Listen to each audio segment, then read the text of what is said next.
주님의 이름으로 기도했습니다. 아멘. 고맙습니다. 따라서 한번 해보겠습니다. 이것을 당신께 고백하리이다.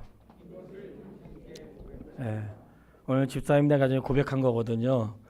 어제 저녁에 한 7시 반쯤마다 찬양 연습을 했는데 어제는 엄청 못했는데 오늘은 잘하시네. 밑에서 듣기에도 화음이 엄청 안 맞았거든요. 오늘 너무 잘하셨고, 사실 우리가 가장 잘하는 것은 노래를 잘하는 게 아니고 마음으로 하는 게 잘하는 거예요. 신앙생활은 최고가 되는 게 아니라 그저 마음과 몸과 삶을 다해 하는 것이 하나님의 기쁨인 것을 믿게 되기를 바랍니다. 왜 우리 나와서 못해요? 잘하려고 하니까 못하는 거예요. 잘하려고 하지 마시고 그냥 주님 앞에서 내 마음을 표현하면 그것이 우리의 신앙과 고백이 된다는 사실을 믿게 되기를 바랍니다. 다시 한번 따라해 볼게요. 이것을 당신께 고백하리이다. 저는 하나님 말씀을 이렇게 묵상하고 설교할 때 정말 하나님의 은혜를 많이 깨달아요. 특별히 어떤 말씀을 읽는 것이 제 삶 가운데 동일하게 일어나는 일들을 볼 때 참 소름 돋을 때가 참 많이 있습니다. 어쩌면 이렇게 딱 맞을까 이런 생각들을 하게 되는데 이게 하나님의 말씀의 신비함인 것 같아요. 바울의 이 고백이 이번 주간에 읽었던 말씀에는 바울의 고백이 나와 있는데, 바울은 교회에서 예배당에서 간증하는 게 아니고 포로로 붙잡혀가지고 죄인의 신분으로 예루살렘에서 유대인들 앞에 또는 공회 앞에 그리고 총독 앞에서 변론하고 있는 기회가 주어진 거거든요. 그때 두려워하지 않고 내가 왜 이렇게 되었는지를 말하고 있는 바울의 모습을 제가 한 주간 동안 읽었을 것이에요. 사실 사람들 앞에 고백한 것이지만 그 고백은 하나님 앞에 한 것입니다.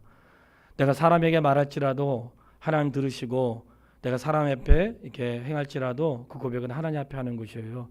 저는 이 고백이 매우 귀하다고 생각하는 것은 우리는 고백한 대로 믿고 살기 때문에 그렇습니다. 아직까지 우리가 믿음이 온전하지 못해서 고백한 만큼 따라가지 못한다 할지라도 고백조차 하지 않는 그런 삶이 되지 말고 고백해야 고백한 대로 살아갈 수 있는 용기도 생기는 거예요. 내가 못한다고 하지 말고 못할지라도 살아갈 수 있는 은혜를 구하는 하나님의 사람 되기를 주의 이름으로 축복합니다. 1, 2, 3차 선교여행을 마치고 예루살렘으로 돌아갈 때 그를 사랑하는 많은 사람들이 돌아가지 말라고 했어요.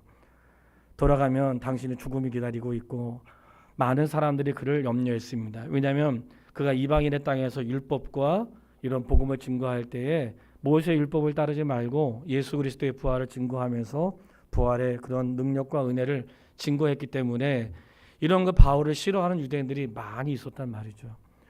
그러니까 예루살렘으로 돌아가면 어려움이 있을 걸 알았지만 우리가 아는 것처럼 그는 예루살렘을 향하여 갑니다. 사랑하는 여러분, 믿음의 길은 때로는 단호함도 있어야 되는 거예요. 왜 우리가 믿음의 길에 머뭇거리는가? 믿음의 단호함이 없기 때문에 그래. 믿음에는 때로는 단호함을 요구해요. 단호함을 요구하는데 항상 요구하는 건 아니지만 어느 순간에는 그 단호함을 요구하기도 해요. 근데 바울은 내가 예루살렘으로 내려가는 그 길에 어려움이 있다고 하니까 바울이 뭐라고 얘기해요? 나는 주 예수의 이름을 위하여 결박당할 뿐 아니라 예수님을 위하여 예루살렘에서 죽을 것도 각오하였느니라. 생명을 담보로 신앙생활을 하고 있는 거예요. 오늘날 우리가 우리의 현재 상황에서는 생명을 담보로 하지 않지만 때로는 내가 하는 직업과 어떤 내 삶의 일들이 종교에 대해서 거부감을 느끼게 할 수 있고 삶의 어떤 위기를 만날 수도 있어요. 그러나 우리가 이런 바울의 이런 삶을 통해 보는 것은 생명을 담보로 하는 신앙생활 맞습니다. 왜 그런지 아세요? 우리는 지금 하나님 말씀에 나의 생명을 담보한 거예요. 우리는 그분의 말씀 믿고 그분이 나를 인도하신다는 사실을 확인하기 때문에 나의 생명을 그분께 맡기고 그분이 원하시는 길을 가고 그분이 원하시는 일을 하는 것입니다. 이게 신앙생활은 생명을 담보로 하는 게 맞습니다. 그렇다면 바울처럼 사명자는 아닐지라도 사람의 권한보다도 하나님의 뜻을 더 귀하게 여겼던 바울의 발걸음은 예루살렘으로 가는 길을 멈출 수 없었다는 거죠. 사명자는 그 길에 멈추지 않는 거예요. 그렇기 때문에 우리가 이런 말씀들을 읽고 묵상할 때 이건 사명자에게만 해당되는구나 이렇게 생각하면 잘못하는 거죠. 믿음의 길은 우리에게 때로는 단호함을 요구한다는 거예요. 그 단호함이 때로는 내 육체의 어려움보다는 내 인생에 살아가는데 갈등과 고민을 가져올 수도 있어요. 그때 단호함이 필요한 거예요. 이게 바울이 나는 죽을 것도 각오했습니다. 이 고백은 죽기 싫으면 가지 마라 이런 뜻이 아니고 나는 죽어도 이 길을 가겠다는 뜻이잖아요. 신앙생활은 이 생명을 담보로 하는 거예요. 여러분, 우리가 믿는 이 믿음은 주께 내 생명을 맡기는 거예요. 그리고 그 길을 걷는 것입니다. 저 우리 성도가 그런 믿음을 소유할 수 있는 하나님의 사람의 얘기를 주의 이름으로 축복합니다. 그가 예루살렘에 도착했을 때 지나온 삶의 일들을 쭉 보고했습니다. 저는 바울의 고백 가운데 얼마나 많은 고난과 위기와 어려움과 죽을 뻔한 위험과 맞음과 수없이 많은 고난을 쭉 얘기하면서 에베소 도착해서 여러분 제가 죽을 고비를 몇 번이나 하고 이런 얘기하지 않고요. 모든 영광을 하나님께 돌립니다. 저는 이런 고백을 할 수 있는 성도의 믿음의 분량이 되기를 바라요. 종종 우리는 어떤 일을 할 때 나도 모르는 사이에 주님이 하셨다고 해놓고 자기에게 다 하는 거예요. 자기에게 다 하고 주님이 하신 건 맞지만 나도 했고 어떤 인생의 위기 가운데 일들을 많이 고백하는 성향이 없지 않아 있어요. 간증은 자기 자랑이 아니거든요. 그런데 그는 지나온 생애 가운데 있을 얘기하면서 했을 때 모두가 알았다는 거예요. 하나님께 영광을 돌리고 오늘 찬양도 마찬가지예요. 이들의 가족을 위로하는 것이지만 이들이 그렇게 찬양하고 고백할 수 있는 것 하나님께 영광을 돌리는 그런 신앙의 고백이 우리에게도 있어야 되는 것입니다. 바울의 선교여행을 마치고 보고했을 때 하나님께 영광을 돌렸잖아요. 그런 생각이 들어요. 우리가 언젠가 주님 앞에 설 날이 있는데 참 보고할 것이 있는 보고할 내용이 있는 삶을 살아갈 수 있게 되기를 바라요. 꼭 우리 학생들한테 매일 모여서 주중에 모여서 또는 주일날 이렇게 이야기하거든요. 내가 깨달은 거 얘기하고 그러면 우리 학생들하고 어른들하고 공통점이 있어요. 뭐 얘기하라면 저는 별로 한 게 없어가지고요. 우리가 주중에 한 게 다 한 일이거든요. 직장 다니고 밥 먹고 또 사람 만나는 거 다 한 일인데 전부 다 할 일이 없대. 우리 전부 다 게으른 사람인가 봐. 아무도 한 일이 없다는 거예요. 내가 볼 때 학교도 다니고 사람도 만나고 와서 봉사도 하고 다 한 일이 없대. 그러니까 우리가 너무 겸손해서 그런데 이 보고할 것이 있다는 것은 한 주간의 삶이 내가 먹고 마시는 거로만 살면 무슨 즐거움이 있겠습니까, 여러분? 내가 한 주간도 잘 먹고 살았다. 다음 주에도 잘 먹고 살아야지. 이게 무슨 의미가 내 삶에 있겠습니까? 그런데 똑같은 일을 하더라도 내 사고 속에 내가 오늘도 죽게 하듯 하고 하나님의 영광을 산다면 내가 무슨 일을 하든지 그것이 주를 향해 하는 일이 된다는 사실을 기억하세요. 우리 어르신들이 일을 다 마치고 이제는 일을 할 수 있는 상황이 아니니까 그렇지라도 내가 사람을 만나고 운동을 하고 내가 누군가의 차를 마셔도 죽게 하듯이 타면 그게 주님을 향해 하는 일이 된다는 거예요. 비록 내가 가족을 위해서 수고하고 애쓰고 일을 해도 그것을 죽게 하듯이 하면 이 일들이 주님의 영광을 위해 사는 삶이 되는 거예요. 왜냐하면 너무 가난하고 어려워가지고 누군가의 늘 도움을 받아야 된다면 힘든 생애를 살아갈 때 어려울 수 있잖아요. 그런데 나를 통해 우리 가족들이 살고 뭔가 누군가의 보탬이 되고 살아갈 수 있다면 얼마나 귀한 일이겠어요. 이것이 다 한 일이라는 것을 기억하시고 뭘 얘기하면 저는 한 것이 없어서요. 이렇게 얘기하지 말고 제가 이번 주간도 주를 위해 열심히 자녀를 돌보고 주를 위해 열심히 살고 주를 위해 했다는 사실을 고백할 수 있게 되기를 바랍니다. 그런 가운데 소동이 일어나니까 천부장을 통해서 이제 그가 변론할 수 있는 기회가 주어져요. 천부장은 그 예루살렘을 조용히 해야 될 책임이 있으니까 소동이 일어난 것을 막기 위해서 이제 그 현장에 나타나게 됐습니다. 그런데 바울이 위기에 처했으니까 일단 원인을 알지 못하고 재판을 받아야 되니까 그를 데리고 영문으로 들어가게 됐는데 이 영문은 예루살렘 옆에는 로마의 군대가 주둔하고 있었고 로마가 주둔하는 그 군대의 문으로 이 바울을 데리고 들어가려고 할 때에 그때 거기서 이제 자신을 변론하는 게 첫 번째 변론이 되는 거예요. 그 말씀이 22장 3절에 나와요. 우리가 이 말씀을 첫 번째 변론을 말씀할 때 기억하는 것은 예루살렘에서 유대인들을 대상으로 변론할 때 바울이 어떻게 얘기했는지를 배우는 거예요. 지금 이 말씀을 듣는 사람들, 바울의 변론을 듣는 사람들은 유대인이었고 그 유대인들은 다 율법을 따르는 자들이었고 율법에 열심히 있는 자들이었다는 걸 생각하면서 이 변론의 내용을 읽으면 훨씬 이해가 될 거예요. 22장 3절 말씀.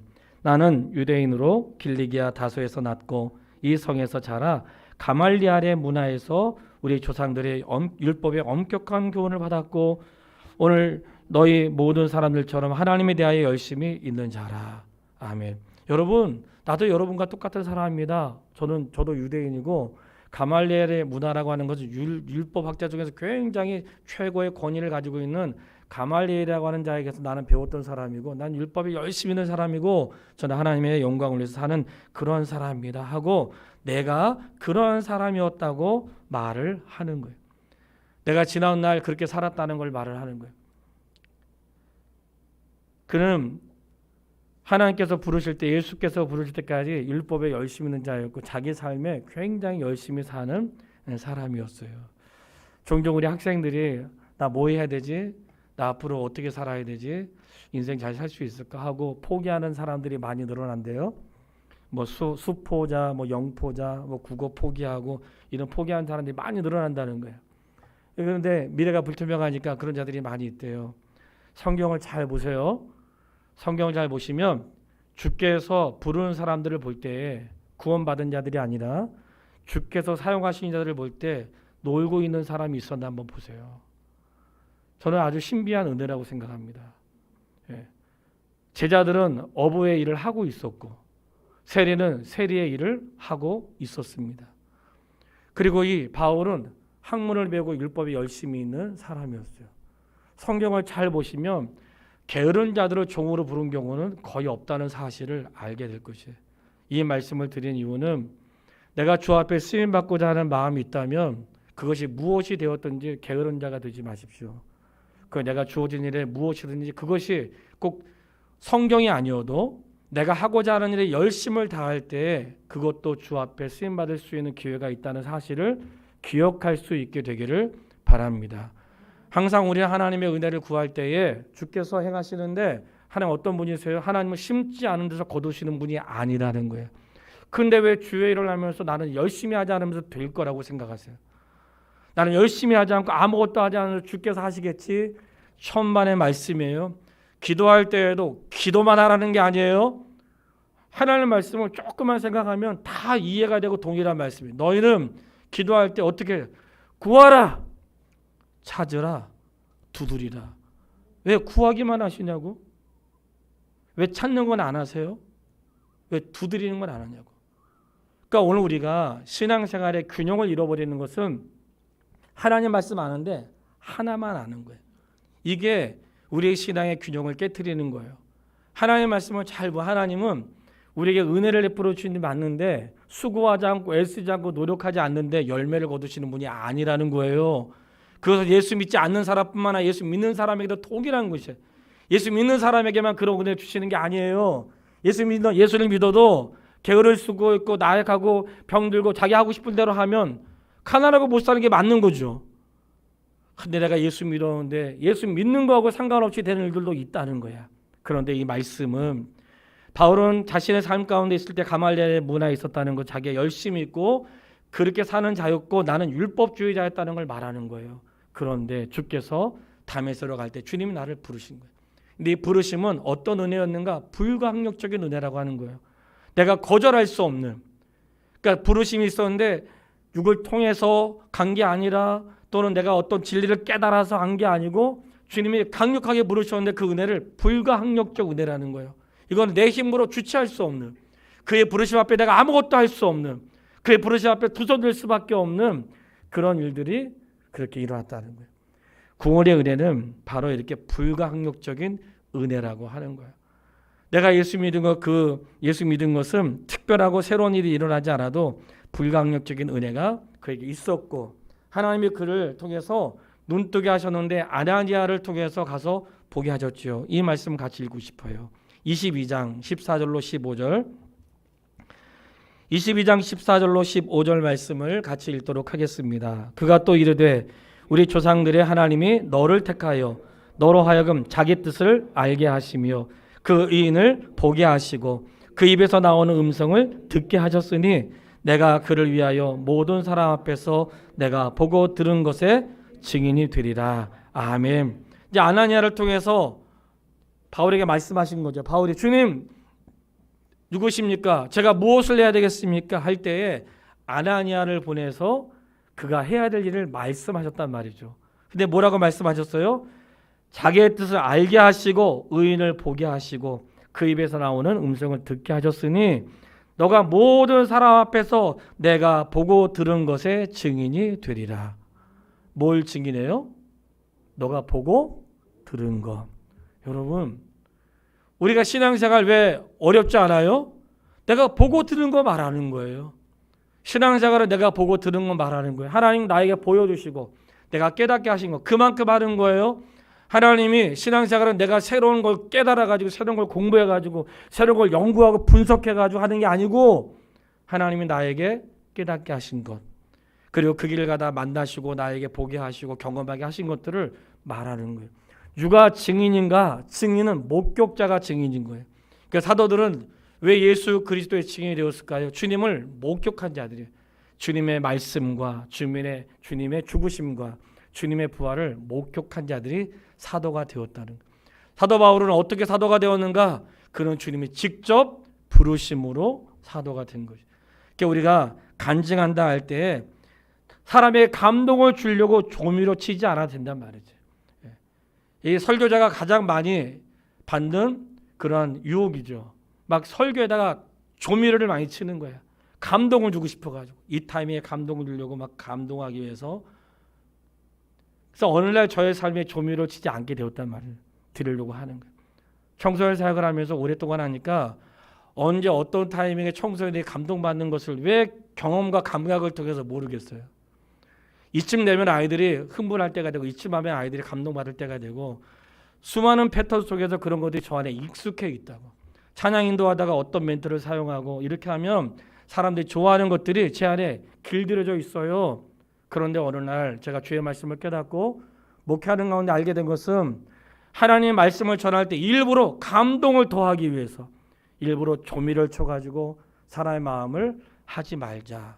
왜냐하면 우리가 보고 듣고 행하는 것이 진리의 말씀이 우리를 살리는 말씀이기 때문인 줄 믿으세요. 내가 다른 사람에게 내게 행하신 하나님의 말씀을 할 때에도 조미료 치지 마시고 실제 있었던 일을 말할 때도 뭔가 감동스럽게 말하지 말고 있는 말을 말하면 그것이 증인이라고 하는 것이에요. 설교는 바로 증인의 역할을 하는 것이에요. 주께서 말씀하신 말을 전하는 거예요. 여러분 이 땅에 살아날 동안 우리 성도님들이 목사의 설교만 듣는 게 아니라 여러 사람들의 설교를 다 들을 수 있다고 생각해요.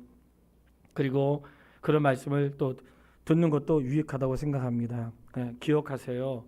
진짜 복음적인 설교, 바른 설교는 무엇인가? 조미료를 치지 않는 거예요. 이 정도는 알고 계시고 하나님 말씀을 들을 때에 말씀이 내 삶에 걸러지고 구별될 수 있게 되기를 바라겠습니다. 그리고 주께서 나를 이방인의 사도로 불렀다고 이렇게 그들 앞에 이야기했다는 거예요. 첫 번째 변론은 바로 예루살렘 영문 앞에서 이루어졌는데 그것은 유대인들을 대상으로 해서 나는 유대인이었고 그런데 내가 주의 강권적인 불강력적인 은혜로 회심이 되어 내가 돌아서게 되었고 그분이 나를 이방인의 사도로 보냈다. 그래서 내가 이방인에 가서 전도하고 온 것이다 하는 것들을 증거했다는 거예요. 그때 이 말이 하자마자 사람들이 막 소문이 나면서 22장 22절에 소리를 듣다가 소리를 지르기를 이러한 자를 세상에서 없애버리자 하면서 살려둘 자가 아니라고 그렇게 이야기를 했습니다. 이러한 자는 살려둘 자가 아니다 없애버리자 하면서 막 들고 일어난 거죠. 이러한 자는 세상에서 없애버리자. 예수님의 빌라도의 법정에서 똑같은 일들이 있었죠. 십자가에 못 박게 하소서라고 했던 사람들이 있습니다. 우리 사도행전 시작할 때 사도행전 5장에 이런 말씀을 읽었어요. 5장 38절로 39절 말씀인데 한번 볼게요. 사도행전 5장 38절로 39절인데 사도들로 인하여 어떠한 이 복음이 증거될 때 예루살렘에 소동이 났던 거예요. 소동이 일어나니까 이것이 과연 옳은가 옳지 않은가에 판단하는 기준이 거기에 나와 있어요.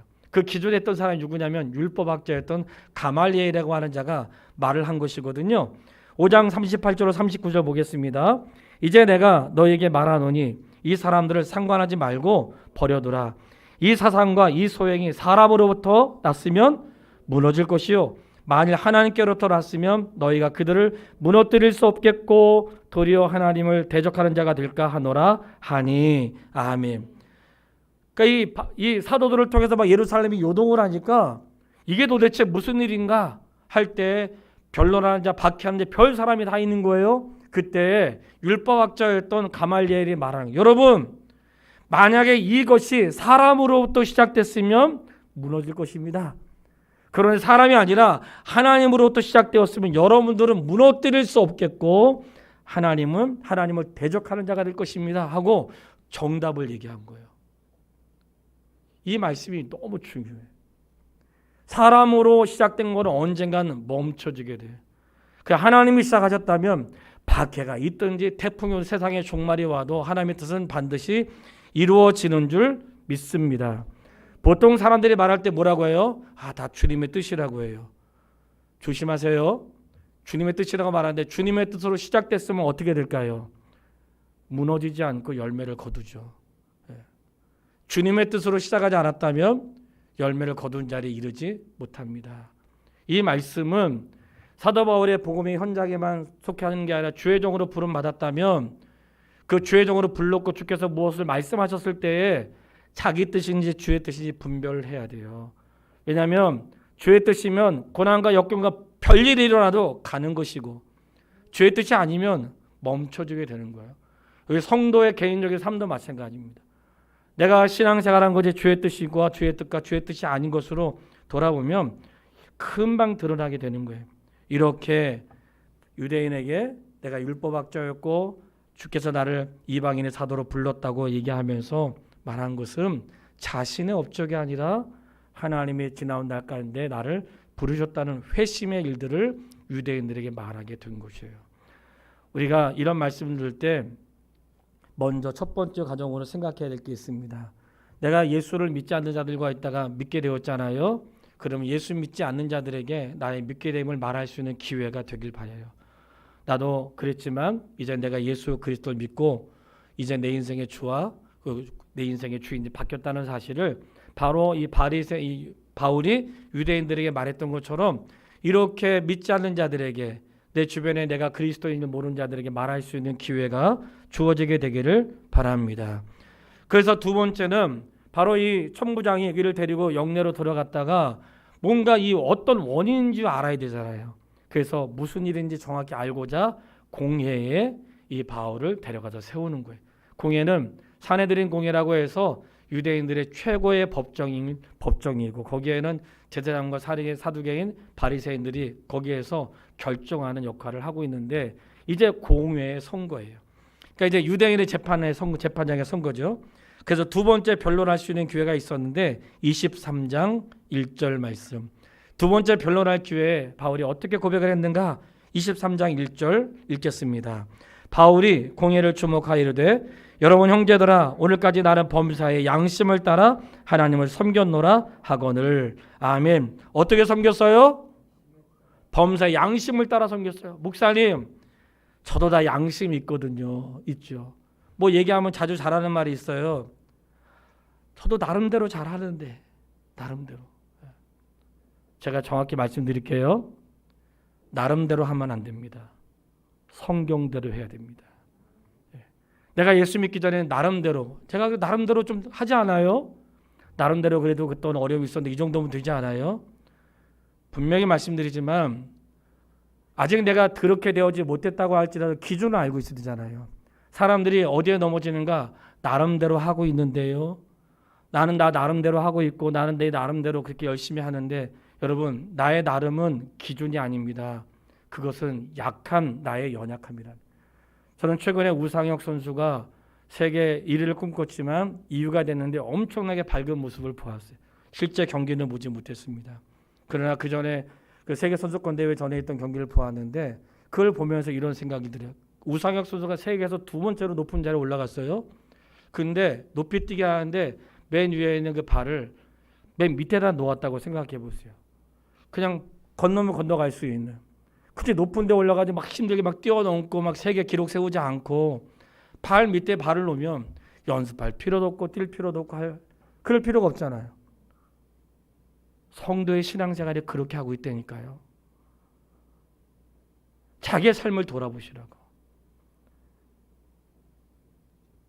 믿음의 경계선이 있는데 그 발을 그냥 힘들이지 않고 노력하지 않고 준비하지 않아도 발만 넘어 건널 수 있는 것으로 만족해하고 뿌듯해하고 내 나름대로 기준을 정하는 거예요.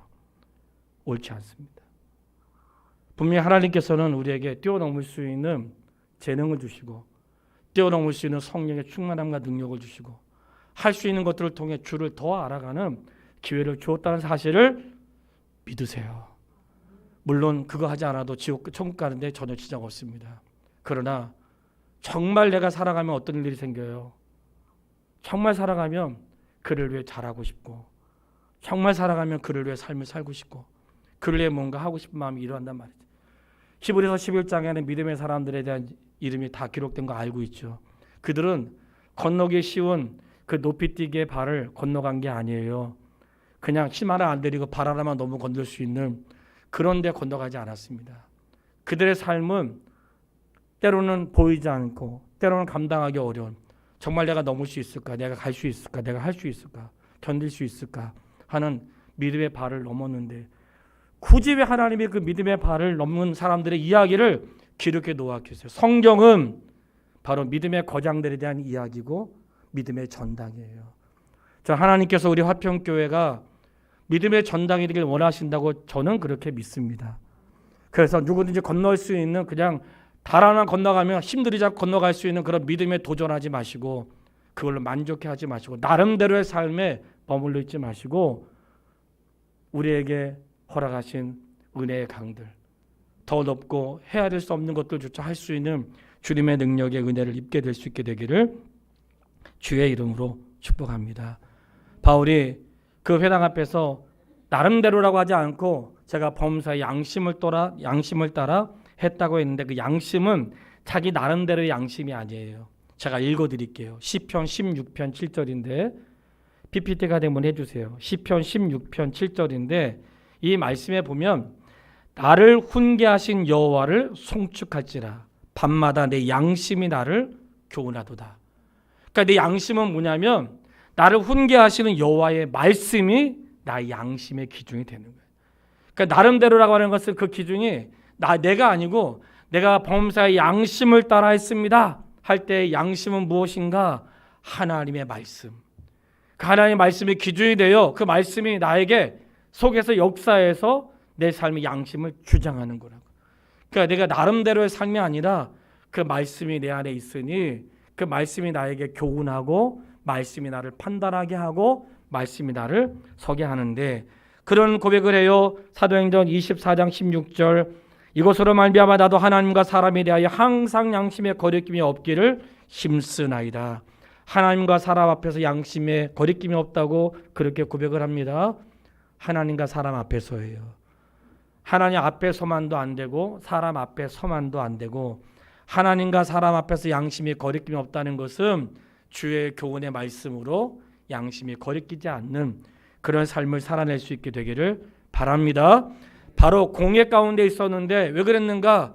대제사장은 율법과 공예의 의장이었지만 그는 회칠한 무덤과 같이 속은 시커먼데 겉은 깨끗한 것처럼 하는 양심이 마비된 자들이었고 거기엔 바리새인과 사두개인들이 있었는데 그들 하나님 말씀을 온전히 믿지 못하는 자들이어서 사두개인들은 율법의 많은 것들을 빼먹고 믿었고 바리새인들은 지나치게 더하여 믿었다는 거예요. 그러니 그 속에서 서로 다른 일인데 예수 그리스도를 박해하는 일에는 하나가 되었다는 것을 보게 돼요. 이렇게 말도 되지 않는 그런 법정에서 있을 때에 하나님이 바울에게 말씀하세요. 23장 11절 두 번째 변론할 때 주께서 말씀하시는 거예요. 23장 11절 같이 읽겠습니다. 그날 밤에 주께서 바울 곁에 서서 이르시되 담대하라 내가 예루살렘에서 나의 일을 증언한 것 같이 로마에서도 증언하여야 하리라 하시니라. 아멘. 주께서 바울 곁에 서서 이르시되 그날 밤 주께서 바울 곁에 서서 이르시되 이 성경을 더 읽을 수가 없었어요. 계속 멈춰 있는데 한번 연상을 한번 해보세요. 바울을 붙잡아 본 제사장과 군인들, 그리고 회당 앞에 서가지고 공회 앞에서 제사장과 대제사장과 서기관 사두개인들 군중들이 있었겠죠. 그 중에 어느 누구에게 주께서 하신 말씀이 있나요? 없습니다. 굉장히 위협적이고 정치적으로나 종교적으로 굉장히 위협적이고, 그리고 그를 따가운 시선으로 보고 그를 죽이려고 했던 결사하는 사람들이 지켜 있는 가운데 주께서 바울 곁에 서서 이르시되, 놀랍지 않나요? 주께서 동행한 자는 바울 한 사람이었다는 거예요. 여러분, 이게 그리스도인의 담대함이라고 하는 거예요. 세상이 별스러운 일이 일어나고 우리는 자꾸만 뭐에 관심 있어요? 오늘 세상에 무슨 일이 일어났고 어떤 변화가 있었고 세상이 어떻게 갈까? 왜 자꾸 세상에 그렇게 요동하세요? 주께서 바울 곁에 서서 이르시되, 세상의 요동함에 내 마음을 요동치지 마시고 주께서 바울에게 말씀하셨어요. 담대하라. 예루살렘에서 나의 일을 증언하는 것 같이 로마에서도 증언하리라 하셨습니다. 제가 질문하겠습니다. 속으로 대답해 보세요. 로마에서 증언하는 것이 바울의 뜻인가요? 하나님의 뜻인가요? 우리가 다 알 수 있어요. 바울의 꿈이 아니에요. 바울은 나의 꿈은 로마로 가는 거야. 바울의 꿈이 아닙니다. 하나님이 바울을 통하여 품었던 계획은 로마에 가서도 증거하리니. 그러니까 적어도 우리가 꿈을 꿀 때, 종들이 꿈을 꿀 때, 주의 신학생들과 성도들이 꿈을 꿀 때 자기의 꿈이 아니라 적어도 주님이 나를 어디로 이끄시는지 그 목적지를 알고 그곳으로 나를 이끄시는 하나님의 은혜를 누리며 깨달을 수 있게 되기를 바랍니다. 바울은 내가 가고자 하는 것이 아니라 주님이 가고자 하는 것을 알고 있었고 주께서 말씀하셨다는 거예요. 분명한 것은 주님이 원하시면 말씀하셔요. 주님이 원하시면 나를 깨닫게 하시고 그를 가게 하시고 갈 수 있는 힘을 허락하신다는 사실을 믿으세요. 수많은 사람 가운데 주께서 서서 바울 곁에 계셨습니다. 너무나 감동이 되는, 탄식한 사람들, 박해하는 사람, 별 사람이 다 있죠. 주께서 서서 바울에게 말씀하셨다. 이러한 일들이 바울에게만 있을까? 오늘 주를 기대하며 주를 살아가는 자들에게 주께서 곁에 서서 나에게 담대하라 하시고 용기 주시고 그 길을 걸어갈 수 있는 힘을 허락하여 줄 것을 믿게 되기를 바랍니다.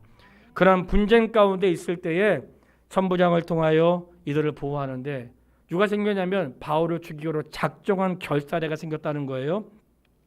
그들은 이 바울은 이 세상에서 없이 할 자라고 말하는 것을 넘어서 가지고 나는 바울이 죽을 때까지 밥도 먹지 않고 아무것도 하지 않겠다는 사람이 400명이나 생긴 거예요. 그것을 바울의 생질이 듣게 되었고 천부장에게 말을 하고, 그러니까 천부장이 그 사실을 알고 이 바울을 가이사에 있는 총독에게 이동하는 동안에 그를 보호하는 일에 무기 든 사람들, 그리고 창 든 사람들, 그리고 보병들을 통해 그를 이송할 짐승을 준비하고 보호하시는 하나님의 은혜를 경험하게 돼요. 신기하죠.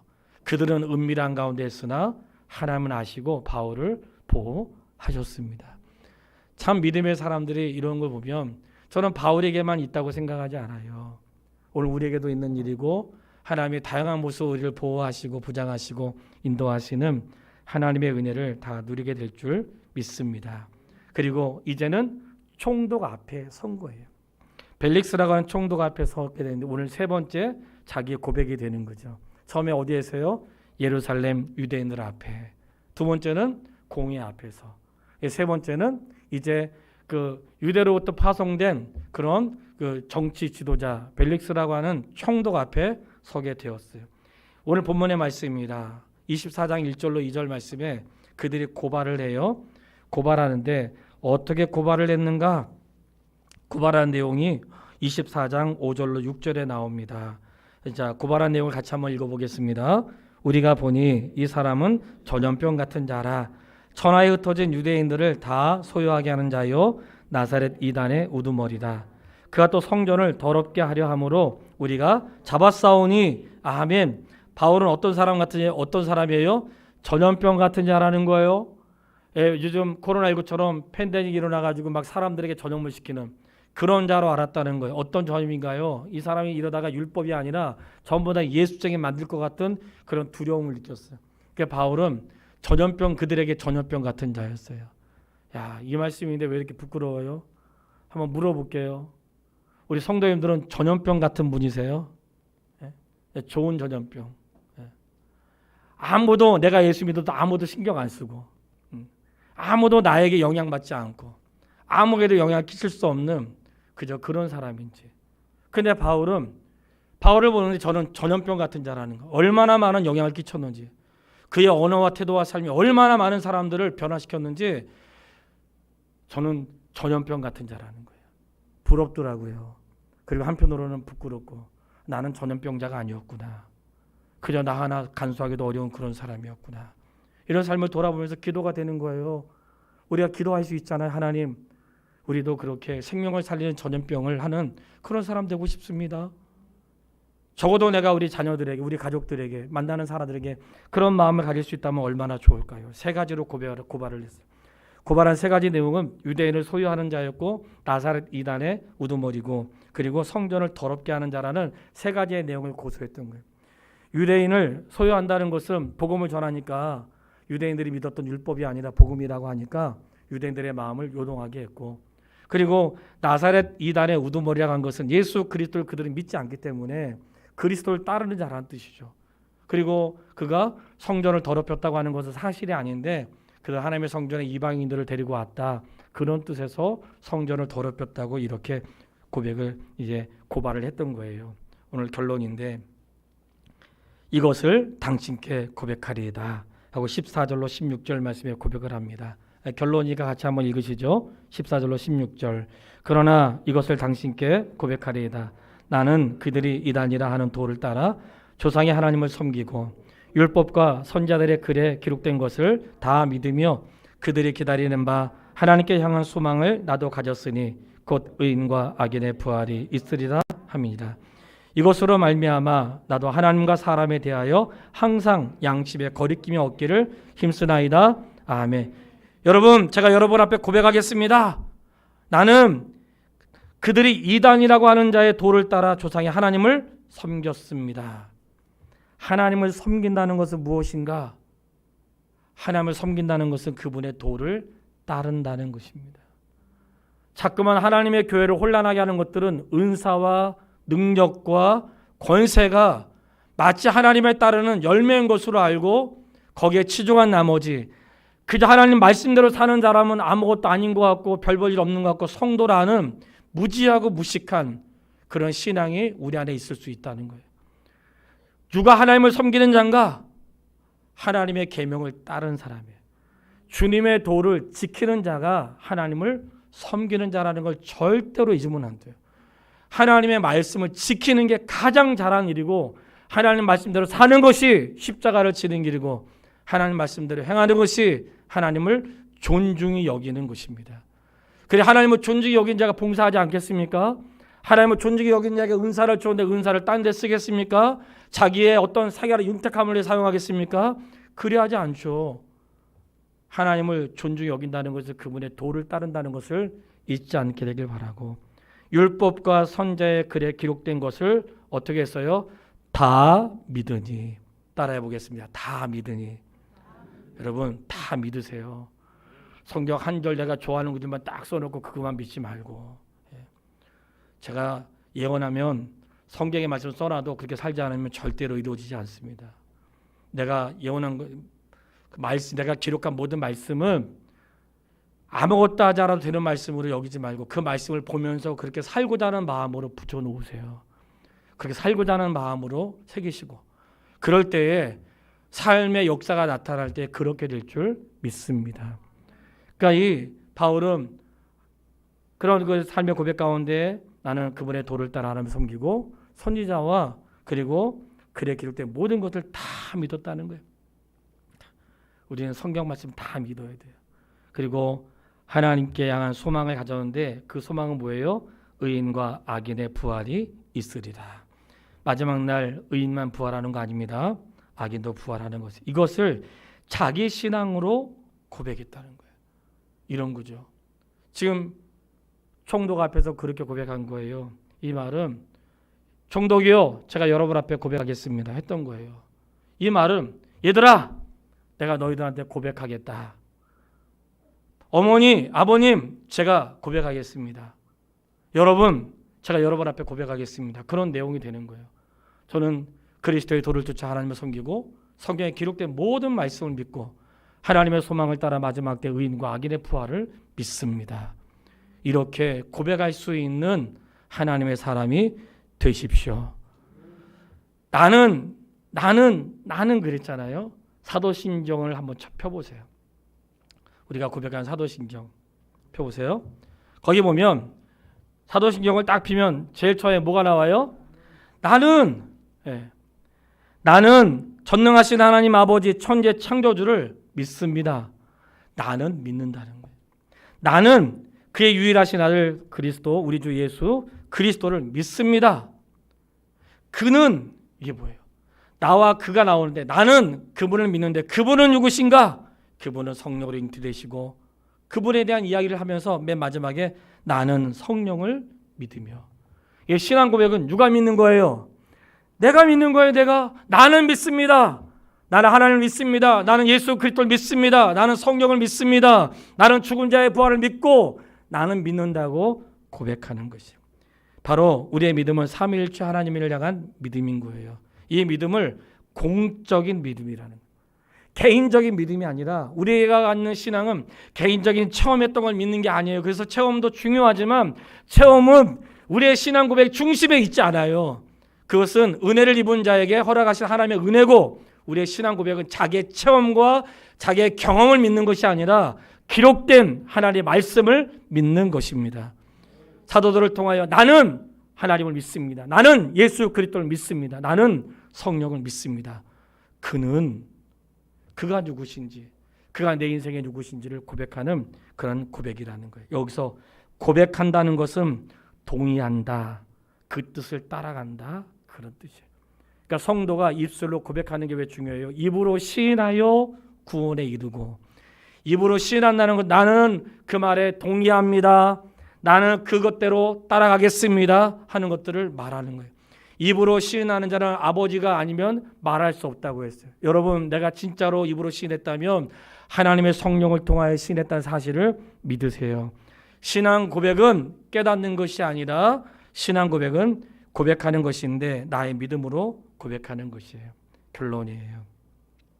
사도 바울은 부르심을 받았는데 다른 사람을 위해서 이방인의 사도요 예루살렘과 유대인의 전한 사도로 부름받았지만 그의 부르심의 중심에는 다른 사람을 위해서가 아니라 결국은 자기 자신을 위하여 부름받은 것이에요.